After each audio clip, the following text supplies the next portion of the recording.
Ready? Live from the Bob Monk's Non-Performing Assets Long Tenured Director Museum. That is a terrible hair-filled museum that is. I don't want to go to that museum. It's an all-new, terrific Tuesday edition of Business Pants, joined by analyst hole Matt Moscardi. Whoa. Yeah, whoa. On today's You Can't Spell Devil Without DEI, called July 22nd, 2025, all the stories I missed that either I don't care about or I'm completely sick of while I was gone. That's it. Can I say... Not even a game. You could make it a game. You could guess whether you think I'm sick of it or I don't care. That could be the game. Ooh, I like that. That actually is maybe my favorite game you've ever come up with. You say that every time. You can't spell which devil means you're not without listening. DEI. Yeah. You know, you can't spell devil without DEI. Robbie Starbuck's definitely going to take that. He Really? definitely thinks Because the original joke was going to be you can't spell delicious without DEI. I should have went with that one. Yeah, I mean, you just gave fodder to the Robbie Starbuck of the world. I mean, citizen journalist. A headline I did not pick this week is that Dr. Phil had a huge anti-woke network. So, big surprise, it failed miserably.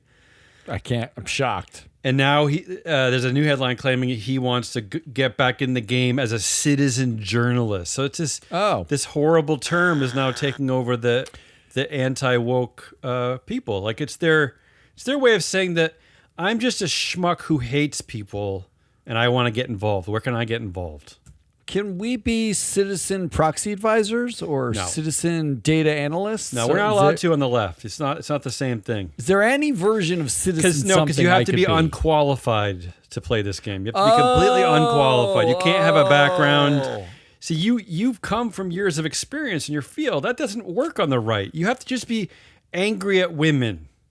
I think that's it. That's it? Maybe black people. That's a qualification? Yeah. I like that. Okay. Our show today is being sponsored by Free Float Analytics and freefloatanalytics.com, the only platform measuring board power connections and performance for free. The audience kind of gave up there. I know. They were like, enough of this. Yeah. They're there. They don't want to hear about the sponsorships.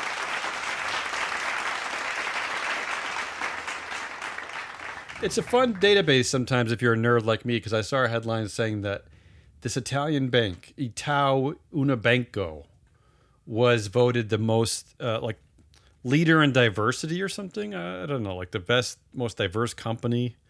And I looked it up in our database. There's like a 15-person board with 2 women on it with no leadership. I was like, that seems like a win. All right, you ready to go? You ready for the game? So here it is. So remind me again, you didn't care about it. Either I don't care or I'm sick of it. And I'll remind you, I went on vacation last week. I was gone. For a good portion of it, I didn't have any internet, so I didn't know anything that was going on. The only thing... You came back and you opened up the news and you thought, wow, I really don't care about this, or I'm so sick of this. I would tell you, the only news story I heard, which I'm not covering, is the guy who runs this place I went to told me that Rupert Murdoch his company had posted a letter, the Wall Street Journal, against Trump or something, and that, that was the big news. And I'm already hearing that Trump has kicked out the Wall Street Journal out of its press corps. So there's some kind of fight going on with Epstein. It's Epstein related. But I didn't touch. In fact, as a favor to the audience, the last second decision, I had a whole section about Elon Musk, all kinds of stuff, like at least 6 or 7 headlines. I crossed them out. I don't care. I'm done. I don't know. Just this week, I don't want to talk about it. I would have guessed sick of it. I don't want that section. So sick of it, I crossed it out. All right, let's start with the biggest story. And really, this is like the story that oddly gives credence to our media company, right? I mean, this is like the full culmination of why everyone needs our media company, even though I don't understand why we're not billionaires. So while we were gone, Matt, I know you know this story. The CEO of some stupid tech company, his name is Andy Byron, was caught kissing. Not kissing. Kissing a woman on a kiss cam at a Coldplay. Holding. Okay, whatever. Loving, romantically was, cuddling. Cuddling. at a Coldplay concert. It turns out that he's the CEO of a company, and he was canoodling with the chief people officer from his leadership team, and it's not his wife. This is the story. It went viral. It even went very free float. Like, not only did it go viral, and this is the kind of story that we cover, we do best at. Yeah, we joke about these But things. we also, we don't do it as much as we used to, but I think we're going to get into it again in the future. But we used to do a bunch of like parodies, ESG onions, fake apologies. There was even 100 headlines about a fake apology like that was coming out from this. Like, there's just all kinds of media craziness around this one story. Finally very caught free up to float, free float, right? Yeah, finally caught up. So here's my perspective on the story, and you can guess whether I just don't care or I'm sick of it. But I always check DealBook every morning. This is Andrew Ross Sorkin's DealBook, which really reads like, it reminds me of Jeffrey Sonnenfeld. It seems like a big love letter to CEOs. Do you know that Andrew Ross Sorkin studied under Jeff Sonnenfeld? Okay, I didn't even know that. That's real. I'm just mining it. I've talked to Jeff Sonnenfeld about it. I'm just mining it for stories. Often I don't use any of it because, again, it just seems like, I don't know, it just seems heavily biased and I don't trust it completely. But here is Andrew Ross Sorkin's perspective on this story, this Coldplay CEO story. That's what I'm going to base my reporting on. He said, the moment seems to encapsulate the pervasive schadenfreude, which is, schadenfreude is like where we take pleasure in other people's pain, essentially. Yeah. Mm-hmm. Within our culture, especially our office culture, and a deep-seated animosity toward bosses and colleagues. The incident also underscores our surveillance state. I mean, to me, this is the craziest. Really? That's the surveillance state? But all of this is just bizarre to me. Of course, they posted some readers' responses and saying things like, "No, the reason why we hate CEOs is that they, the pay inequality stuff that we mentioned, and that the surveillance state is bullshit because you go to any concert and game these days, there's always a kiss cam." And anyway, it was just a weird way for Andrew Ross Sorkin to talk. I mean, you're making out with your chief people officer. These are the people. I mean, your CEO and your chief people officer are the ones who kind of set ethical standards at your company. I mean, I don't know, Andrew. It's a little bizarre defensive reaction to the story. But what is the new thing here? Like, what? So wait, kiss cams have been around for 40 years, right? Like, so yeah. It's not like you go to a show or a concert or anything and don't think, I could end up on camera. Like, everybody could end up on camera, number one. Number two, people love it, yeah. Encapsulating, like he's saying, it encapsulates a moment in our culture where we have animosity towards bosses. Yeah, I don't understand. Haven't we always had animosity towards bosses? Yeah. Does he not since there were bosses? Does he not listen to our show? Does he not hear all the headlines about the Sam Altmans and Mark Zuckerbergs of the world? Well, speaking of the Mark Zuckerbergs of the world, and then you're saying this underscores the surveillance state? The surveillance state is a kiss cam? This Mark Zuckerberg literally knows underscores it, yeah. Like, we literally know, like, the brand of diapers you use, like adult diapers you use. Like, what are you talking about? This is very Sonnenfeld. I take no credit for that comparison, but this is very Sonnenfeldian to me. It's just a weird defensive reaction. Andrew, you don't have to love every CEO. They're not all golden. You also, how could you possibly turn a CEO who has the power in the organization, using part of that power to be with a woman who's not his wife? Like, there's a power imbalance, and he's looking at that and saying, it's rude of us, and we are delighting in his demise. Yeah. Really? Like, that's not the thing. The thing you should be looking at is, what is he doing? Right? Like, what? Like, and by what is he doing? You mean who goes to Coldplay concerts? Is that what you're referring to? Really, the biggest story. That's the takeaway. Coldplay, really? What are you doing at Coldplay? All right, but here's Matt. I mean, I don't think. God, it's been a while. I wish one thing. So what we do here is we tirelessly tag news headlines, but what we don't do is we don't have any metrics. So if I see a headline 80 times, I try my best to tag it once, right? I don't try to over tag it so it floods our system. So what we don't have is the metrics for what the business news cares about. I don't remember a story in recent memory more covered than this one. It is flooding our news feed. It is everywhere. It's just I watched the everywhere, video. everywhere. It's cringy. That's why it's everywhere. It's Okay. like kind of, but look, Yeah. Andrew, I know you're a listener. Yes. He must Let's be. pretend that it was Andy Byron, CEO of tech startup, and his secretary. Yeah. Now do we feel a little less cool about it? Let's pretend it was a middle manager and the intern. But what about our deep-seated animosity towards our bosses? But what about it? Like literally every like Andrew Ross Sorkin goes to work every single day and is wicked happy with his editorial. Like I'll tell you this: nobody editors. Nobody hates their bosses when they're good bosses, and I mean, so that I don't even understand that statement to begin with. We only hate people who are underperforming or aren't good at their jobs. We don't. We generally dislike anybody who tells us what to do. That's generally what we dislike. So here's my point. I can't believe I actually have a point in all this. It's hard to believe. I'm waiting for it because this has already been long-winded. I didn't even want to cover the story. Here's what nobody is talking about other than us. So you really should come to us for all stories. And I read too many stories about this. So I looked at the data, and this is what we do. We like to kind of analyze the data. And yeah, I know you can't make kiss cam data. Yes, you can't make huge assumptions based on one company, but I like to because that's how I roll. Okay, I blow everything out of proportion. That's how I do it. So I looked at the Wayback Machine. I wanted to look at the executives and the directors at this company before this Kiss Cam incident happened because, it's been changed a little bit. In fact, the company has disabled their LinkedIn links. So F you, astronomer. I mean, what? Yeah, what, we can't we'll show you by hiding everything. Yeah, we can't talk to you now. That's your punishment. But anyway, so when this kiss happened, this was the makeup of the company. And this is the thing that I shout about continuously at this stupid podcast. There were 12 executives at Astronomer. 11 of them were men. Yay! The woman was Chief People Officer Kristen Cabot. I'm so shocked. Okay, there were 6 directors at Astronomer. All 6 were men. I mean, come on. I mean, this...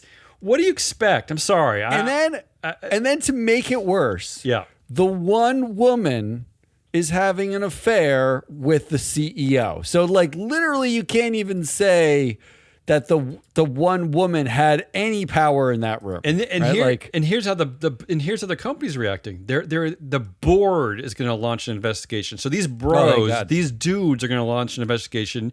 And finally, someone will get to the bottom of it. And the new interim CEO is one of the 2 co-founders who ran the company. So it's like, what are we? Come on. I mean, this is your culture, Astronomer. I mean, I don't know. That's all. I can forget say. Forget the Astronomer. Yeah. That speaks directly to dumb male culture. That speaks to the deep-seated animosity towards bosses and colleagues. Yeah. Maybe we don't like our bosses and colleagues because when one of them abuses their power, the next one is that guy's buddy, another dude who's going to oversee the sort of makeup of for the corporation. CEO Dara at Uber took over immediately after Travis Kalanick, and Uber continued to do horrible things, right? So what? Maybe that's what we don't like. Maybe that's the culture we don't like. Finally, I'm going to vote that you are sick of it with this one. That would be my vote. I think this actually might be. This is a trick question. This one, I'm sick of it, and I don't care. Now let me wrap this up. This game sucks. Let me wrap this up by once again proving why I think this is important, that the culture there is run completely by men. So one of the things I did last week is I went with 3 former MSCI colleagues to a WNBA game at the Garden, Boston Garden. Yeah. To see Caitlin Clark and the Connecticut Sun, blah, blah, blah, blah, blah. And my takeaway, first of all, these are my new favorite 3.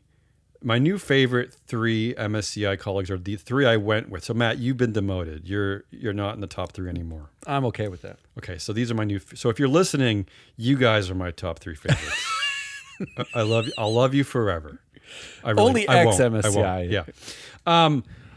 My takeaway was when you subtract a bunch of men, a bunch of drunken men from anything in our society, it suddenly becomes a wonderful place to be. A wonderful event. Yeah, everything was better. Shocked. Everything was better. Just having a game full of women, full of everything was better. I felt relaxed. I felt happy. I wasn't tense that somebody was going to punch me if I like dropped my pretzel on their foot, or it was just easier. It was relaxed. So we went to go see Paige Bucher, her Connecticut, Becker's.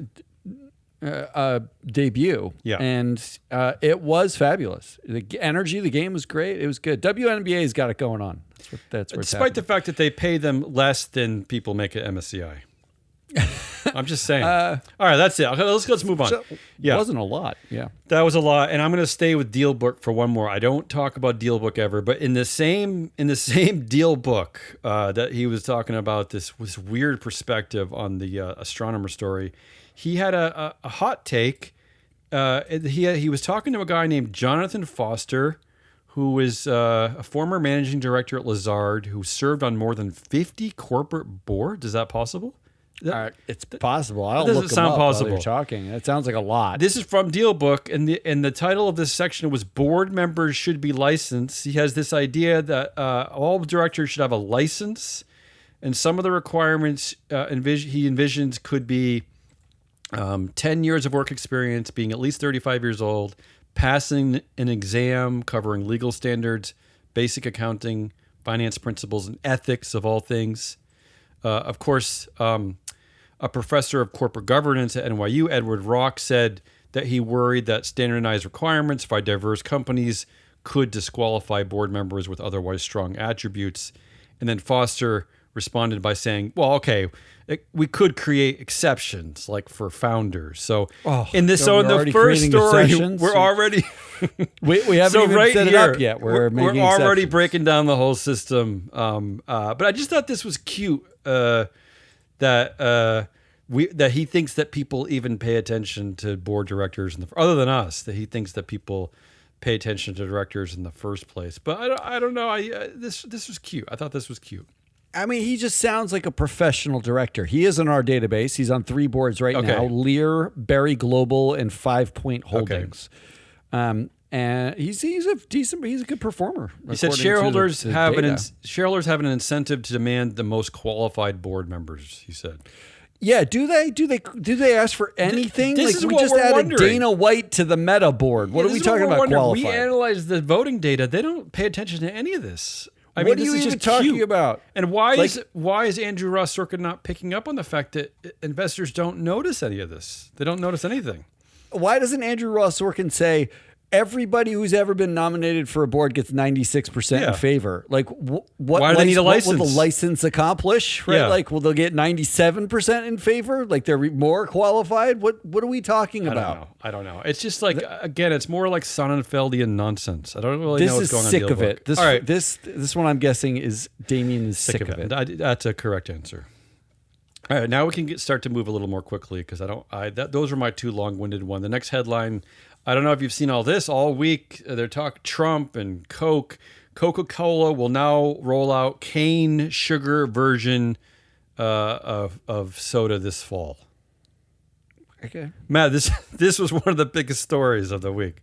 Sugar in the Coke. Is the reason this is a big story because it was sort of like a weird Trump bribe? Yeah, Trump is bragging that he claims that he called them and basically made this happen. And I don't know if it's anything to do with RFK Jr., but I love that these feeble-minded losers think that just replacing corn syrup with sugar suddenly makes this horrible drink healthy. Like, what are we doing? How dumb are we? Yeah. Like, meanwhile, like everyone's on Ozempic in this country so that they don't want Coke. And good luck with figuring out the fact that it's corn subsidies that are basically propping up the entire farming industry in the U.S. I mean, good luck figuring out how to unwind that whole disaster. This one is I don't care. Okay, good. Yeah. That's the correct answer. Private jet sales are poised for takeoff thanks to a revived tax break. Federal tax change now lets companies write off the full cost of buying a private jet in the first year. How about that one? That's a good one, right? I guess. CEOs are winning again. Are they? Look, they have to disclose the use of the private jet as part of their compensation, right? And you read out these packages all the time in which they get like use of the private jet for them, their family, their uncle named Todd, their next door neighbor when they have to watch the dog. Like, didn't they already have plenty of perks? I don't understand. Well, great. Now they write it off in the first year. While everyone's sitting at this on point, yeah. While everyone's sitting on their hands and worried that that people are upset about ESG, all the gains in the last like 30 years are being wiped out. Like everything is going to be wiped out. That's all I'm going to say. So you better start paying attention and start trying to figure out ways to fight this back. So this one sounds like sick of it based on what I'm definitely sick of it. I'm sick of everything happening and no one doing anything. How about this one? Starbucks formerly remote CEO has bought a home in Seattle and now he's ordering all staff back to the office 4 days a week. So he's magically in Seattle now. So now he's reversing work policies and making everybody come in. How about that? Like Brian Nickel. Yeah, there's a thank you for naming the CEO because the formerly remote CEO I know, right? was how they refer to. I mean, I don't understand. That's another. I mean, I know I've been joking about this for years, but why can't you put a name to this guy? It was like a little too many characters to add Nickel. Yeah, right? Like, I mean, this is like, I mean, this guy runs the biggest drug empire in America. I mean, you know, this is like Bryan Cranston in Breaking Bad. I mean, we can't name this guy. I mean, come on. Well, I mean, this is all these CEOs, the only thing they do is they wait around for one of them to do a thing first, whether it's pay Trump a bribe, fire 70% of your staff, work remotely, but make everybody go back to work, right? Like whatever the thing is. They wait for somebody to do it first and then they all do it. So now everyone's back in the office because why? It wasn't like, did Starbucks fall into the ocean during the time people were working remotely? Did finance stop? Did anyone make less money when everyone was working remotely? If you didn't make less money, then what are you complaining about? Why are you complaining that everyone needs to get back to the office? Here's what this story tells me is that I'm like scratching my head trying to figure this out. Can we find anything? Is there anything a CEO can do? Is there any way that anything negative can ever happen against a CEO unless you're kissing someone that you're having, right? Because the surveillance state. This guy gets money to join. He gets any benefit he wants. He can fly in, and if he were to leave tomorrow, he would get a package. He can just change the rule. I mean, what is a CEO? These CEO, really, the named executive officers, CFOs included, they can't. Even when they screw up, they get paid. I mean, there's really just there's nothing they can do. I mean, the CFOs are the getting board paid support to quit them 6 right? months after starting. Yeah. It is just bizarre. I mean, they're treated like royalty in this country, which is weird to me. All right. Am I sick of it or do I not care? Oh, good question. Sick of it. Sick of it is right. Okay, Jeff Bezos taps former Amazon Alexa head to lead $10 billion Earth Fund. I picked this one because I love it. This is the proof that that rich people, CEOs do not care about our environment because you're picking the guy from this disastrous Alexa program, which nobody uses, everybody hates, lost the company billions of dollars. This is the guy. This is the person. I don't even know if it's a guy. I think they probably did an exhaustive search, looking for just the right person to run something called the Earth Fund. Yeah. Did he have a background in environmental, like economics or research, or is he a climatologist? I mean, I know he's an engineer, but didn't he work at according to his LinkedIn, he worked for 5 years as the director of operations at K2 Sports, making ski and snowboards that's almost environmental. That's close to environmental. How about this weird coincidence? So it's a $10 billion Earth Fund. I quickly Googled Alexa. The first headline that comes up is Amazon Alexa is a colossal failure on pace to lose $10 billion this year. So maybe I don't know what's happening here. The Amazon Earth Fund has $10 billion in it. So Yeah. maybe the plan is for him to give the $10 billion to Alexa. I'm just glad that Tom Taylor, failed that spectacularly and still is in charge of something super important, especially saving our Earth. It's cute. I just think it's cute. But he quit that 2 years ago or 3 years ago, so it's not his fault anymore. Sure. All right, that one you don't care. Don't care, yeah. Oh well, maybe I'm also a little sick of the fact that you can't don't fail. care and sick of it. You can't fail. You can't fail. Yeah, I'm ruining my own game as it goes along. Okay, there's a bunch of creepy AI, OpenAI kind of stuff that we missed last week. OpenAI warns that this is real. All this is real, Matt. By the way, this isn't. This isn't from Doug.com. This is from Fortune magazine.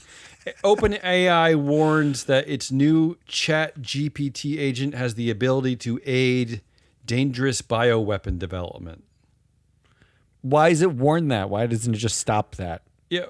Okay, there are two things. First of all, stop it before you have to get to the warning stage. And second of all, why are you telling potentially horrible people that you should go there to figure out bioweapons? Wait, so Don't tell can them I that. go on ChatGPT right now and be like, Yes. how do I make a bioweapon? Yes. Like that's what you're I saying. guess so. Okay, I wouldn't have thought that, and now I think that. Here's the background to this story. Some other headlines. A staggering proportion of teens say talking to AI is better than real-life friends. Oh, boo. Elon Musk announces baby Grok AI chatbot designed specifically for children's learning needs. Is that their future anti-Semitism? Is it you teach them to hate people? Telegram CEO Pavel Durov he's talking about the French probe against Elon Musk's Twitter. He says, at this point, any tech company can be declared a criminal gang in France, and that such investigations can be harmful for attracting investments. But can we applaud France? Because I think that's the right language to say that, yes, these are criminal gangs, essentially. I'm that appreciating this. The negative there is they can't attract investments in France. Like, but the positive is I could care. they are stopping criminal gangs. Like that. I care about your investment portfolio. Like really, That's like a Colombian drug lord being like, if you prosecute me, who's going to invest in Colombian drugs? Right? Speaking of crime bosses, Elon Musk's ex refuses to hand over data in politically motivated French investigations. So the French are doing as they do, and they're investigating, corporate, craziness. And of course, Elon Musk is saying no, right? Because that's what the head of criminal gangs do. And then finally, on that note, this article out of ProPublica that I think you tagged, why Governor Greg Abbott won't release his emails with Elon Musk, saying that some of the emails contain intimate and embarrassing information that is not a legitimate concern to the public. I want to know what's intimate. Yeah. Like so the governor is doing, he's having business talk with Elon Musk, who probably at this point operates like 17,000 companies in the state. And we can't get access to those because some of it might be embarrassing. That's his retort. I mean, I like it. Isn't this the behavior of criminal gangs? I mean, honestly. Well, look. If you're going to spend years talking about how free speech, absolutism, and all the things, right? They don't hand over politically motivated data in France because they don't like the investigation. Elon Musk is calling it politically motivated. Right, that's what he's calling it. Yeah, but because anything the state does is politically motivated, including Trump wanting sugar in his Coke. That's politically motivated. In India, they blocked over 2,000 accounts because the government said so. They should. The government said so. And then meanwhile, free speech absolutism, that Greg Abbott story, the reporter paid $200 for Greg Abbott's own Freedom of Information Act version in Texas. And then they just, as soon as he paid and said, okay, can I have the information now? Texas just said, no. I didn't think you could say no. I mean, as of 10 years ago, you could not say no to stuff like this.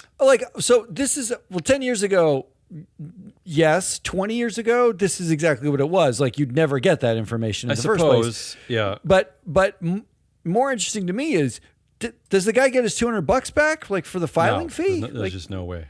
what a graph that is. There's just no Good way, yeah. So what do you think about all this horribleness? Do you think I'm sick of it, or do you think I'm don't care? I think you're sick of it Yes. because you definitely care. Like I care deeply. Terrifying. I care deeply. Yeah, this is terrifying. Because this is the one. This is the one industry that everyone ignores at our collective peril. And like no guardrails. No one has figured out any way to handle this. It's all like dual class shares and boards that protect their leaders, and nobody seems to care unless they're making money. Well, should in the history of everyone, should Pavel Durov be a guy we listen to about stuff? Yeah. No. Like I said, if he says a thing, we should literally do the opposite of that thing. That's usually the way that works. And baby Grok AI chatbot, can anything be more terrifying than you didn't cover that Grok had a series of anti-Semitic I don't need to talk posts, about that. right? Yeah, praising the Hitler. next day signed a $200 million contract with the US $20 million government, with the U.S. government. Yeah. See, now you're covering all the stuff I didn't want to cover. Yeah, is doing baby Grok AI? Like, can we maybe adjust the fact that Grok isn't ready for prime time of any kind anywhere? And Pavel Durov's the guy coming to your defense on something. Let's not forget this unethical CEO of Tesla, which the board still somehow supports. There was also a story that in a federal filing with the U.S. Small Business Administration, Elon Musk labeled Neuralink as a small disadvantaged business because he's looking for some kind of like tax breaks or subsidies. This is for a company that is valued at $9 billion. This is the kind of chicanery and unethical. So I guess to the point, back to DealBook, maybe taking a course on ethics would be good for the Tesla board, at least. What's funny is Ari of Free Float. I'm not laughing. Yeah. A Peruvian immigrant. Yes. Owns 15% of the company. Number of times we've used that to call ourselves a disadvantaged company are zero. Because it feels wrong. I do have a lifetime supply. Yeah, but I do have a lifetime supply of first class tickets to Peru. I've never used it. That's the funny thing. Yeah. So yes, I'm. What did I? Well, I'm sick. You're of it. sick of it. You're Yeah. sick of it. Okay. Yeah. Okay. This game's a bit of a train wreck. Okay. Yeah. Now let's go into a bunch of fun anti-woke kind of headlines. This is a good week for it. Again, this is all the stuff that we missed while I was gone. I don't know what Matt was doing last week. That's not been reported to our HR manager. Well, I have a tremendous amount of data and client stuff I worked on last week. I think you were grilling your kids' like arms and elbows. I think that's what you're doing.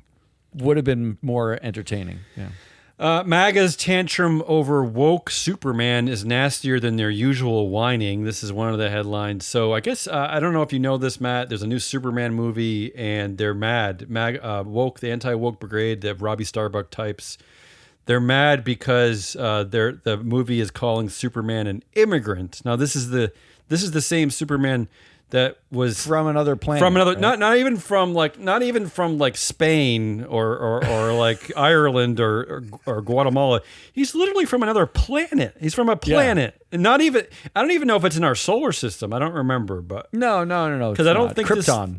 That's not our solar system. I mean, I went to third grade. And they're also mad, I guess, because the movie claims that Superman stands for human kindness, which. When I remember Superman, wasn't he just like beating the crap out of bullies, basically? Or like billionaires who wanted to destroy the world? Isn't that Superman?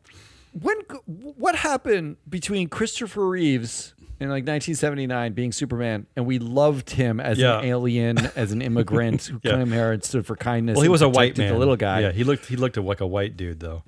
To 2025, right? Yeah, like, I don't know. Where now if he's nice, we hate him? I don't know. What happened? Where's Trump with the anti-Semitism crap now? Like he's anti-Harvard because of the supposed anti-Semitism. All these comic books they're all created by Jewish like immigrants in like the 40s. These are all just like all the famous Christmas songs. I mean, they're all from Jews. So what are we doing here? It's almost as if they're not actually paying attention to anything. Pro-Jewish or I don't know what they are. But okay, it's almost like Yeah. So the background to the story was very Nelson Peltz-esque. So they were saying like this movie's obviously going to fail because it's so woke. Because go woke, go broke, right? This was the story for a couple of weeks. Fox News themselves were saying that the movie would fail because American audiences hate kindness and immigrants. That's what someone actually said. No, I'm serious. But then, of course, wait, that's a fake. No, I think that's actually from Kellyanne Conway. I don't know if she's really Fox News. But, yeah, that's not a real thing. No, well, this is the reporting, at least, that Kellyanne Conway said that the movie would fail based on. Anyway, the point is that the movie is doing really well. I don't know. Who cares, right? I mean, this is the first anti-woke story. The second anti-woke story, Missouri Attorney General. I had his name here. What is this doofus's name? I want to name this guy. It is I saw Andrew this Bailey. Story. Yeah. He is saying that DEI fueled. I love this concept. DEI fueled. That's like a Molotov cocktail, right? Like DEI fueled. Like what does that mean even? DEI fueled investing is ideological coercion of shareholders. He's saying. He's warning in his new probe. Listen to this crazy dystopian talk. He says, Missourians deserve answers as to why the unseen power brokers controlling much of corporate America are pushing a leftist worldview at the expense of millions of honest investors. That's the George Soros argument, right? The proxy advisors have held corporate America hostage with their radical ideologies, and that Missouri will not tolerate this ideological coercion disguised as investment guidance. This is a bit heavy-handed, even for the anti-woke, right? I mean, their ISS is holding America hostage. That's corporate America. Yeah, is it? But isn't this like he's just investigating them? I don't really know what is the point of this? I want to really. I wish you would call the show. How did you get to here? No, honestly, Missouri. Adding a few women to the board got us to here? I know, like in late 2023, early 2024, everybody was putting out this press release, and you're a little behind, right? Yeah. Like, so you got to get the press release out. You got to make it sound even more extreme, because if anybody's going to pay attention to it, it's got to sound more controlling, ideological coercion. Yeah. Meanwhile, on boards, like the diversity on boards is like 10% of boards and 20%, 27% are women, right? Like, so it's not exactly like the ideological coercion has turned corporations into just like some sort of, Disney ride where every culture is represented. Yeah. I mean, you got the Tyson heir. I mean, he's like a criminal. He shows up on boards. You got Elon Musk's brother. You got actual criminals on boards. I don't really know what they're talking about, but yeah. But like you're late to this game. Yeah. This falls in the don't care category pretty squarely because you're late to this game. Woke or not woke? Ubisoft CEO was asked a bizarre question about Assassin's Creed shadows in a shareholder meeting. So a guy actually stood up. I guess one of their new games, which is a wild success, I don't even know the name of the game, features a samurai who is African, based on historical fact. Yeah, there was a real. This is real. But this. But the shareholders stood up and got all mad because this is too woke. But here's the funny thing, because this is where it all gets wacky in my head, is that the shareholder is upset that it's too woke, but the game is a runaway success. So I don't understand. I thought the whole thing about wokeism was destroying shareholder value. So what are we talking about here? Help me out with this one. What's he upset at here? I don't really get it. Forget the shareholder. Huge game for shareholders. The game has made money, so it's not massive a big, success. Massive. The guy answering it, yeah, Yves Guillemot or whatever. He's the French. It's a French company. Yeah. He's one of the brothers, terrible right? Like terrible. Who weren't they all accused of everything bad that's ever happened, like a lot of sexual harassment, a lot of sexual harassment, a lot of stuff like that. And recently, they just announced that one of the brothers will be named after another exhaustive search as the CEO of like a partner, subsidiary, sister corporation. Wasn't there like some announcement that like? And these are the guys they're mad at. And this is who they're mad at for the wokeness. Samurai. Yeah. It doesn't help that, to quote the response, Yes. this is what Ubisoft CEO said. When you get to play the game, you understand that the game is full of characters, and the characters actually blend in with the game. Oh, okay. In regard Thank to God. this particular game, Yeah. what was our goal? We wanted to showcase characters with heroic journeys. Yes. This is an actual character. This is someone who really existed, and showcasing that character has been extremely successful. Yeah. That is why we decided to tell that story. What- We wanted to tell a different story. What is this anti-woke shareholder doing? He's like, he's squinting at his TV set and he's like, that's not the right shade of skin. I mean, I know Japanese are not, I know they're not the right kind of white, but they're not, he shouldn't be that color. I mean, this is what he got mad at? The color of a made up character in his stupid video game? Does he know that the video game is made up? Does he know that like he's not actually fighting other samurai? Does he know any of this? Does he? Anyway, I just thought that was cute. And then my final anti-woke story of the week. This has got to be the whiniest story I've heard in a long time. I mean, this is like the new Jamie Dimon Says. This is just great. And this story was covered a lot. In-N-Out billionaire Lindsay Snyder says she is leaving California because doing business is not easy here. Okay, now Matt, I don't know if you know much about this company, but this is just a nasty, stupid burger company, right? That's all they do. They just make unhealthy burgers. And Lindsay Snyder is a Nepo baby who inherited the company from her father and is worth $7 billion because of disgusting burgers. And she is upset because it's just a hard place to do. So she's moving to Tennessee. This is, I don't know what the fuck. What is happening? Two things strike me about this. What's happening? Number one, the company became a success in California. What's happening? Because of Dad. Yeah. Right? Dad did a good job. Yeah. Built in fact, the it's one of the most famous things in California. Right? Like it's... So it must be hard to do business. She grew up, went to Citrus College. That's not true, is it? That's true. Sounds That's the delicious. name of the college listed on Wikipedia. She got no degree. She's on her fourth husband. The thing that might be hard is Lindsay Snyder, who was given a company and isn't actually capable of running a company, much less anything else. I mean, maybe that's the hard part. Is anti-woke dead after these stories? I mean, this is just no. Okay. They're having their moment. They're in power. Their moment of this what? Is their moment. So they're complaining about you have a $1 billion empire now. This is what we're complaining about it. You have to wait for like it all to come. Like people need to be like starving in the streets, and then they're going to be like, "Why did we care about what was woke or not woke?" Like, and what is she complaining about? That regulators came in and said, you can't have this burger grease like splashing on your teenager's arms every night. Like you got to do something about. Is that what she's mad about? Like, I mean, what? What's okay? I don't know.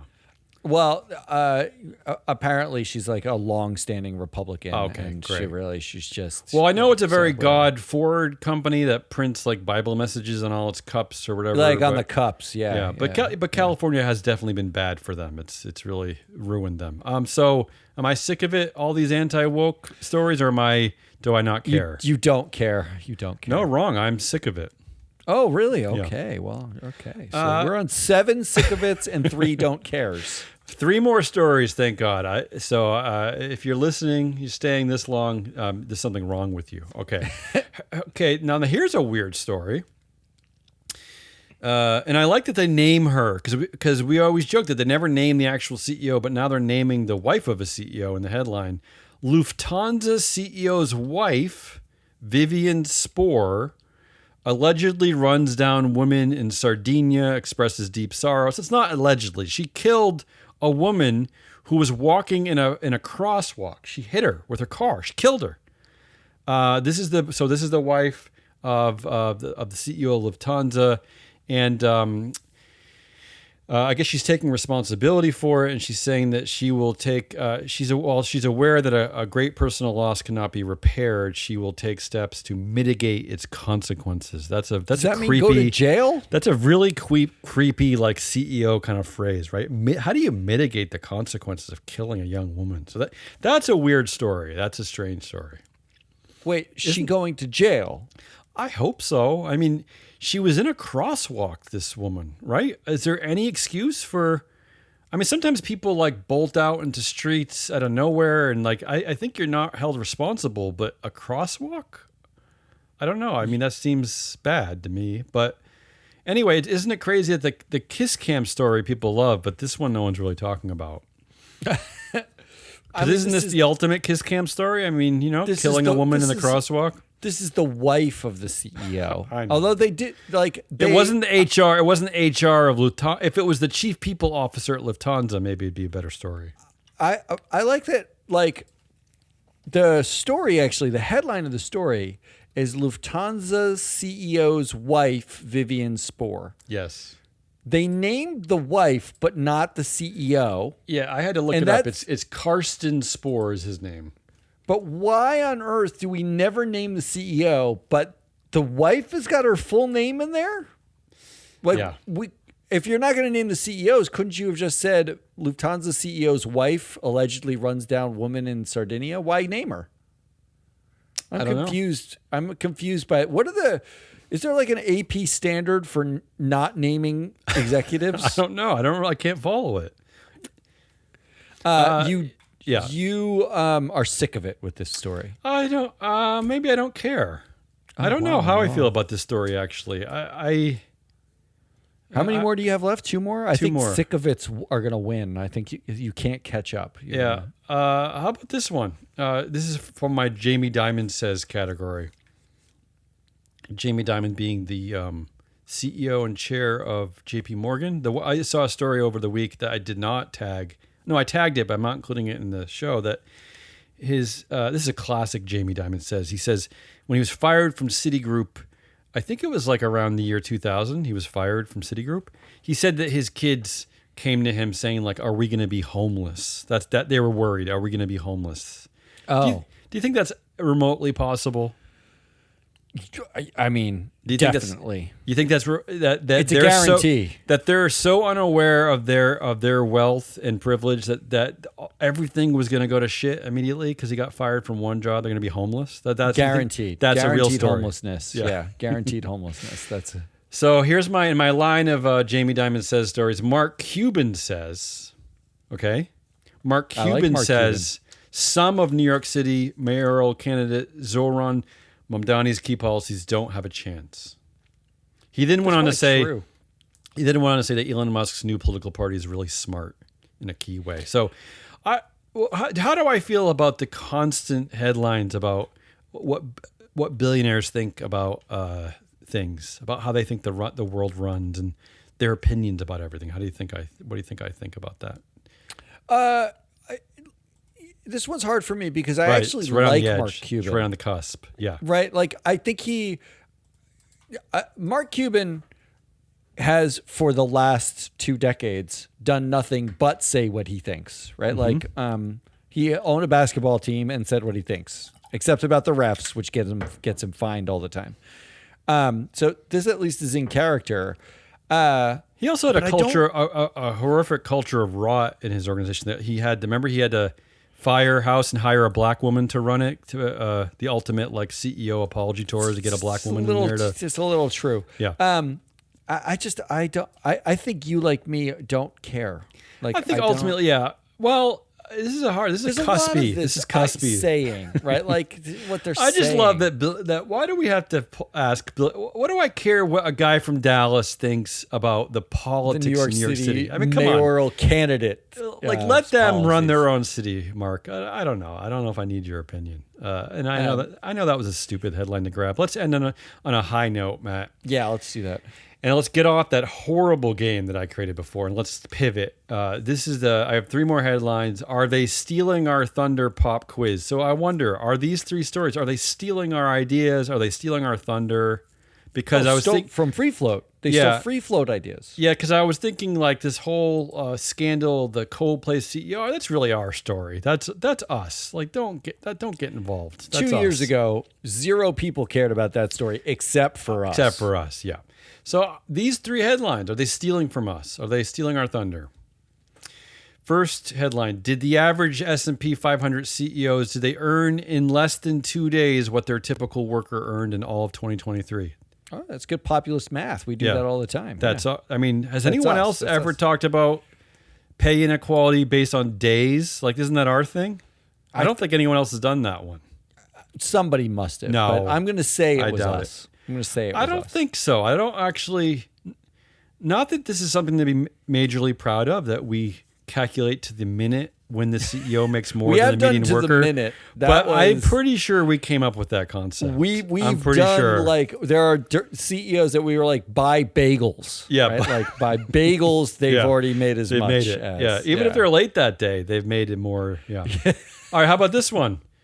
Speaking of that scandal, fake apologies popping up from CEO allegedly caught cheating. I mean, that's ours, right? Fake CEO apologies. All we do is talk about fake apologies, right? I mean, we used to write them. We have an entire category of news called the Apology Tour, in which we make fun of. We had a whole ESG Onion thing, which we're gonna regenerate with a bunch of fake statements. Love the and that's ours, isn't that ours? So whoever put out that, are they stealing our thunder, Matt? What do you think? I'm gonna go with no. The fake apologies is a thing. Okay, well, how about this one? This is definitely ours. No one else talks about this. This is the headline, and this is the last one for our show, July 22, 2025, Businessmans. This is the headline. CEOs on boards is a governance blind spot. Accepted as normal, but long overdue for scrutiny. Come on, that's us, Matt. I mean, no one else cares but us. All right, so in fairness, that was it's an op-ed piece, co-written by Ralph Ward, by Matt Biscardi. Ralph Ward, who is an advisor to boards. I've been on his show. Yeah, I know Ralph Ward. Right. Yeah, we're connected on LinkedIn. So maybe we stole from him. Actually, could have been co-stolen. Yes. Yeah, I know we didn't steal this, but yeah, maybe we can have co-writers credit. Maybe we'll give them a writer's credit. Let's do co-authorship. Let's do co-authorship. But really, this is the thing that I even remember. We didn't I ask Nell about this when Nell was on the show? I wanted, because I had this idea that I asked her whether she agreed with me that no American CEO should be allowed on boards anymore. Like, let's just end the. I mean, the one thing that Ralph wrote in this piece was he ends the piece by saying the question, why is CEO on the board so rarely asked, right? Like, we were the ones asking it. So I think he's writing the piece about based on something our we were asking. Basically on our sort of stupid questions that we were asking Nell, we're asking Ralph, we're asking everybody. Why on earth is a CEO on the board? What do you need them there for? Because what other facet of life is your boss, you on a committee, right? Like, that's exactly what I was going to say. The funniest part of corporate America is that it's that you're letting the CEO set the agenda and run the meetings that provides his usually his own oversight, his pay and guidance and oversight. That's the funniest comedy of all of corporate America. That's. It's a brilliant con game. And then the best con, which, Ralph, your next piece, just listen here, your next piece. The best con is 15 years of tenure too long for the lead independent director? Are they independent, right? Yeah. That's the same question. How often at some point, the joke's on us because they have no bosses. That's what Jamie Dimon says. How often do you think CEOs, like, when they're running out of time for the board meeting, they'd be like, let's skip ahead to this agenda item. A retention award for the CEO. Can we cover that one next? I like let's skip ahead as a general rule. That's a general concept. All right. Yeah, come on. That's a long catch-up show. And just for the record. Sometimes you got to do it. Yeah. Just for the record, it was 7 sick-of-its to 5 I don't cares. Right, and I do realize my horrible personality is basically those two things anyway. I basically don't care where I'm sick. It really neatly sums up most of what we do here. That's Hazelnut Morales. I'm your analyst, Matt Biscardi. We are Free Float, Come back on Friday. We're off for Proxy Countdown, but we got a wrap up of the week. You've also got Shareholder Primacy, Mike Levin and Ann Lipton coming out on probably late tonight or early tomorrow on Wednesday. Real Until then, professionals. Yeah. good. And remember, Bye. it's Paige Beckers.